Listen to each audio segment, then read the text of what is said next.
CNN has learned that Ron DeSantis has canceled appearances on both CNN's State of the Union and NBC's Meet the Press tomorrow morning. CNN's Steve Contorno joins us now from Lexington, South Carolina, with more on what could be a major development in this campaign. Steve, I mean, it's never a good sign when a candidate is canceling Sunday morning appearances right before a big primary like New Hampshire. Obviously, they don't want to take questions along the lines of, are you going to drop out? How well do you need to do to stay in this race, and so on. But one would think they would want to take those questions on as opposed to just canceling appearances, which is going to generate a lot of speculation. That's right, Jim. And they have attributed this change in schedule to some logistical issues that they've had, scheduling events with the Super PAC that has been hosting him. He's in South Carolina right now. The Super PAC is planning events in New Hampshire. But the fact that he's been going back and forth between these two states sort of just demonstrates the unclear path he has to victory going forward, and how little understanding they have, and the sort of fly-by-night nature that they're going about this post-Iowa campaign. They are all but punted on New Hampshire, and yet he's putting out op-eds in this state. He's in South Carolina today, seemingly trying to lay the groundwork for a sort of last stand here, but now they're going to go back to New Hampshire tomorrow. And this sort of oscillating back and forth is just as confusing to voters as it is to us. He has asked earlier today about his viability going forward from not just reporters, not just hosts on TV, but from voters that want to know why they should get to support him at this stage in the race. And he is trying to make the case here in South Carolina that he is a far more conservative candidate and is a much better fit for the voters here than the former governor, Nikki Haley. Listen to what he had. All right, guys, so we got to talk about Florida Governor Ron DeSantis, whose campaign for President of the United States seemed to be coming to an end, okay? And by the time you guys actually watch this video, who knows? Ron DeSantis could have announced that he has suspended his campaign. As of the making of this video at 7:35 p.m. on January 20th, 2024, he has not yet. But again, I wouldn't be surprised if Ron DeSantis makes an announcement any day now. Now, I'm not saying it's going to happen. I'm just saying I wouldn't be surprised if it happens. But the reason why I'm saying that is because there's all indications basically pointing towards Ron DeSantis essentially throwing in the towel. Even as you listen to him talk, his campaign strategy literally makes absolutely no sense whatsoever, because after losing in Iowa, coming in second place, he got about 21% of the vote, which in my opinion is underperformance by Ron DeSantis, even though he did win second place. He didn't crack 30 to 40%, which is where I think he would actually need to be in order to justify staying in the race. He banked on Iowa being the state that he would win in order to gain some momentum in the GOP primary. I mean, he created policy in Florida based off trying to win Iowa with his 6-week abortion ban. And unfortunately for him, none of that actually really worked, right? It didn't work out for him, and Trump dominated Iowa. Okay, so Ron DeSantis does not really have a path forward to victory. And you can see here looking at the polls in New Hampshire, for example, I mean, DeSantis is polling at less than 10%. I mean, there's some polls that was showing him polling basically the same as Vivek Ramaswamy in Iowa when Vivek was still in the race. And this was used as justification from the DeSantis campaign to essentially skip going to New Hampshire and to go campaign in South Carolina, in which that primary is in a few weeks, which gives him more time to try to create momentum in that state. However, the problem with South Carolina is that he's not even competitive in South Carolina, right? He's just as not competitive in South Carolina as he's not competitive in New Hampshire, okay? Ron DeSantis basically is polling less than 10%. He's polling 8.9% actually in South Carolina. So this guy, he doesn't have a path to victory. There is no path to victory for Ron DeSantis. It really doesn't make sense why he's still in the race. I mean, even Nikki Haley has basically come out and said, yeah, I'm not doing any more debates with Ron DeSantis. Like, I'm only going to debate Trump or Joe Biden because Ron DeSantis is that irrelevant at this point. You said this morning there have been 5 debates in the Republican primary so far, and the next one you do will either be against Donald Trump or Joe Biden. Just to put a finer point on it, you're not going to do a debate here in New Hampshire unless Donald Trump is on the stage. I mean, that's who I'm running against. That's who I want. That's, at the end of the day, he's the front runner. He's the one that I'm 7 points away from. He's the one that we're fighting for. There is nobody else I need to debate. I have had 5 strong debates and have done plenty of them. He can't hide forever. At some point, he's got to get on a debate Have you stage. told ABC put out a statement saying that they want you to tell them officially by 5 o'clock today? Have you already done that? They are very aware that I've said, is Donald Trump going to be on that stage? They don't need to be asking me. They need to be asking him. If he's on that stage, I'm there. Is that the right move? Absolutely. Look, absolutely. This is a one-on-one race. Donald Trump is chicken. He won't get on the stage. He's afraid to be called and ask questions. He doesn't want to engage with voters. He's assuming that it will all turn out fine. Now, when he realizes it's not turning out fine, that's why the attacks come. They'll throw anything they can at Nikki. But with her background and experience, she's tough as nails. I'm sure if Donald Trump wanted to debate, Nikki would be there literally right now. And if he weren't so chicken, he'd get on the stage. Man up. Yeah, so the funny part about this is that Nimrata is not debating Ron DeSantis because she feels like he's too irrelevant to debate. But that's also the reason why Donald Trump is not debating Nikki Haley, because he feels like Nikki Haley is so irrelevant that she's not worth debating, right? So, again, that's what you see happening here, as DeSantis apparently is going silent on the airwaves in early voting states. In fact, it seems like he's pulling ads from the early voting states on top of pulling out of liberal media interviews on outlets like CNN and NBC, okay, in which he's saying, look, I'm not doing Meet the Press. I'm not doing the CNN interview. And this is a couple days before the New Hampshire primary, which would strongly suggest that this guy basically is done, right? He's essentially about to end his campaign, okay? So let's read here. Governor Ron DeSantis seems to have disappeared from the airwaves in early primary states despite his commitment to stay in the 2024 race. After losing to former President Donald Trump in the Iowa Republican caucuses Monday, coming in a distant second, DeSantis does not have any ads running in New Hampshire, South Carolina, or Nevada, according to ad tracking services. Not only has his campaign apparently gone silent, but the various super PACs supporting his 2024 bid have also vanished from television in the early nominating states. Wow, $200 million evaporated out of thin air, right?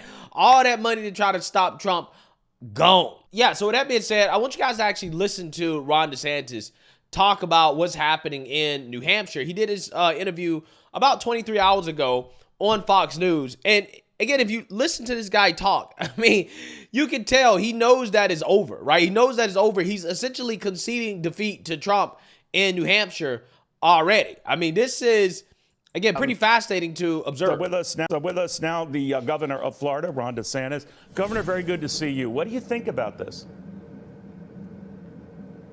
Well, it's interesting, Neil. I've been up here a number of days in New Hampshire since Iowa. Yeah, so I want to clarify here, right? Because he's saying that he's in New Hampshire. I've been here a number of days since Iowa. The truth is that most of his campaign staff actually went to South Carolina, right? He's been in South Carolina for most of the time, campaigning a lot harder there than he has been in New Hampshire, because he knows that he has absolutely no chance at all in New Hampshire. But regardless of that, he's still going to New Hampshire for whatever reason, even though he knows that he doesn't have a shot in New Hampshire. And he's basically going to admit that in this interview.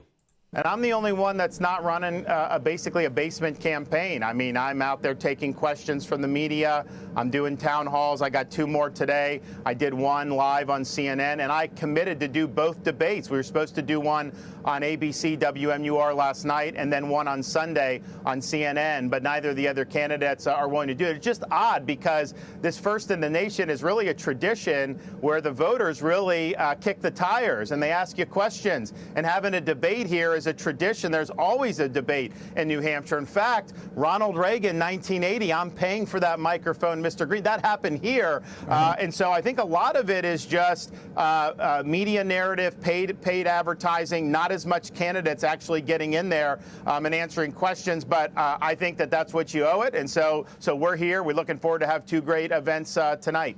All right, you might be there now, but a lot of people say you're the one quitting on the state, Governor, that you're dialing things back. Kudos to your weak poll numbers there. I know you're going to be in South Carolina. That's an uphill fight as well. But what happened in New Hampshire?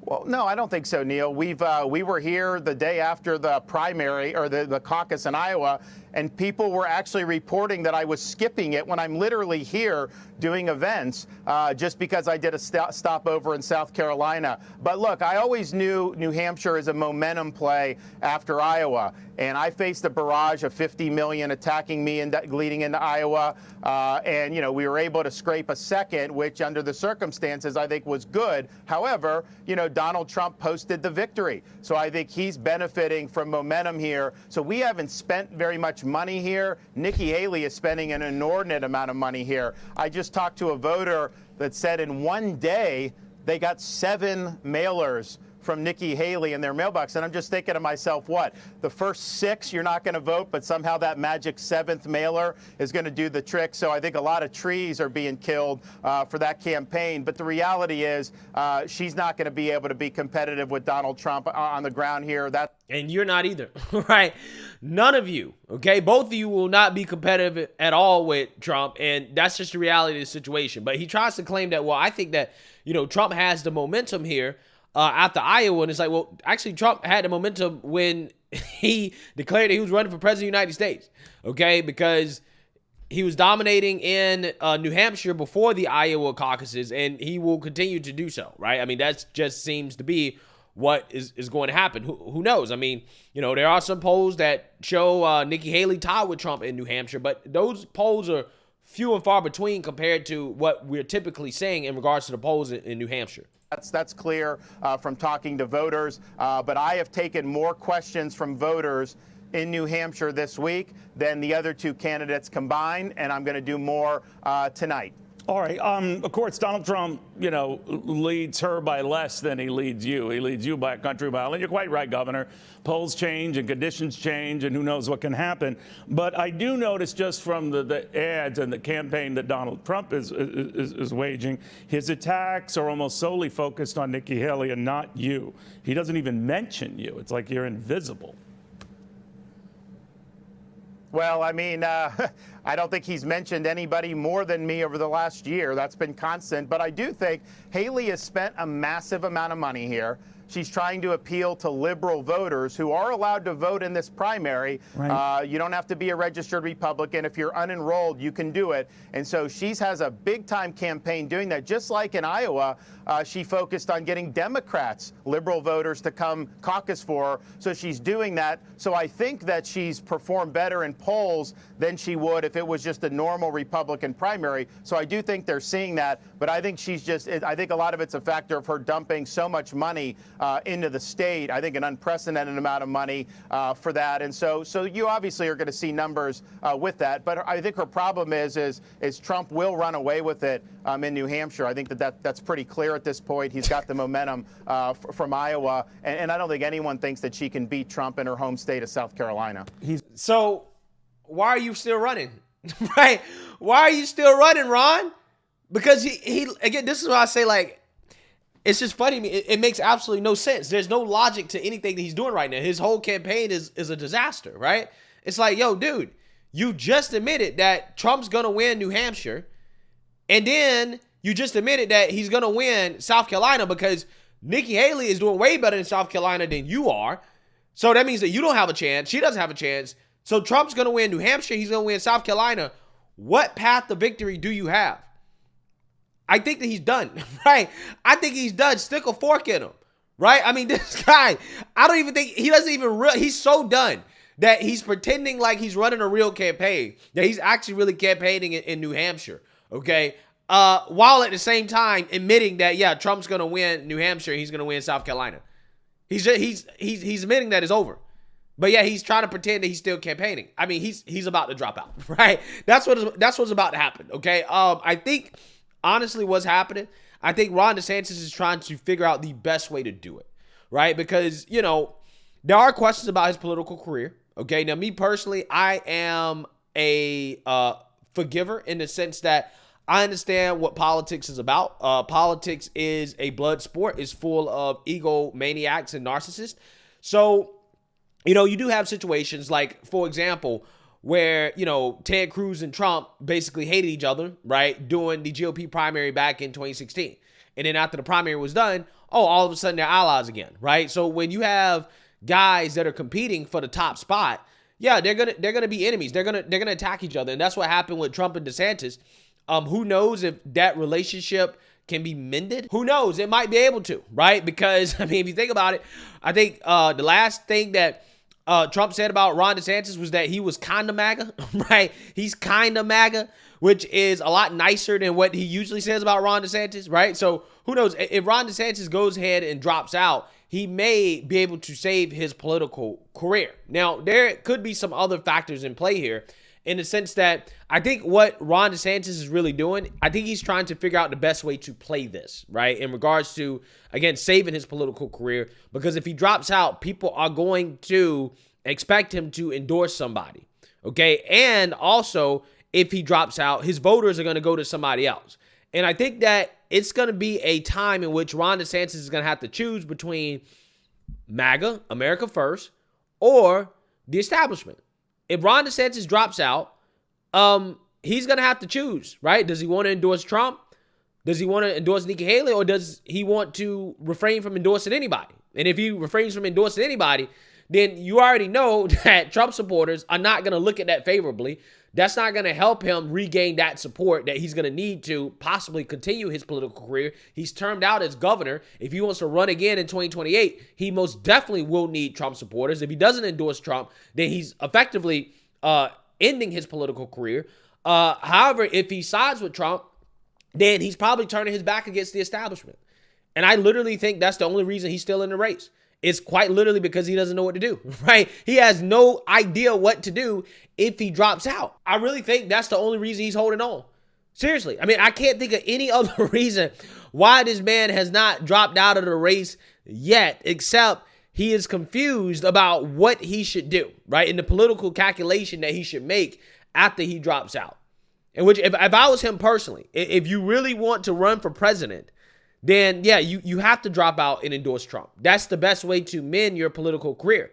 Then the establishment, again, they're going to hate it because they want Nikki Haley, and they want Ron DeSantis supporters to embrace Nikki Haley and to throw all their support behind Nikki Haley, because that gives Nikki Haley the best chance of winning, especially when you're talking about going into a state like South Carolina, which is Nikki Haley's home state. So I honestly have no idea what Ron DeSantis is doing, right? I don't think his campaign advisors have any idea what they're doing, evidenced by the confusion that you're seeing in regards to how he's campaigning. He's probably run one of the worst campaigns in history.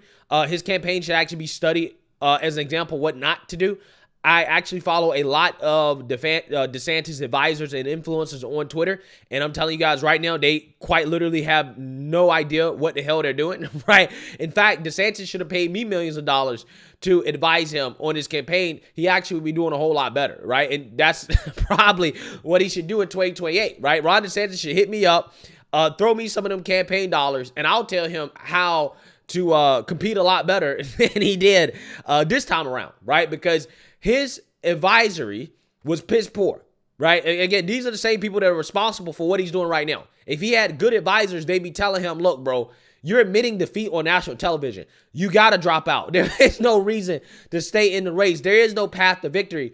What are you doing? Okay?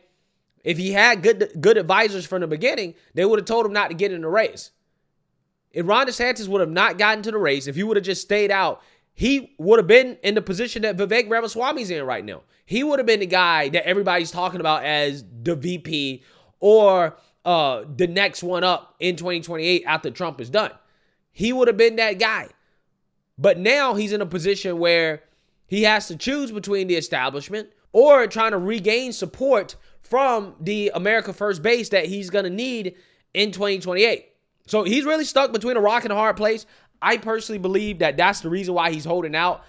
He could declare that he's dropped out by the time you see this video, or he could choose to continue to hold out maybe after the New Hampshire primary. But his campaign is coming to an end, right? The dude is admitting defeat on television. He ain't really campaigning no more, guys. It's over for him. Stick a fork in him. Let me know what you guys think. Make sure you like, comment, and subscribe. Most importantly, share a Black conservative perspective. Peace.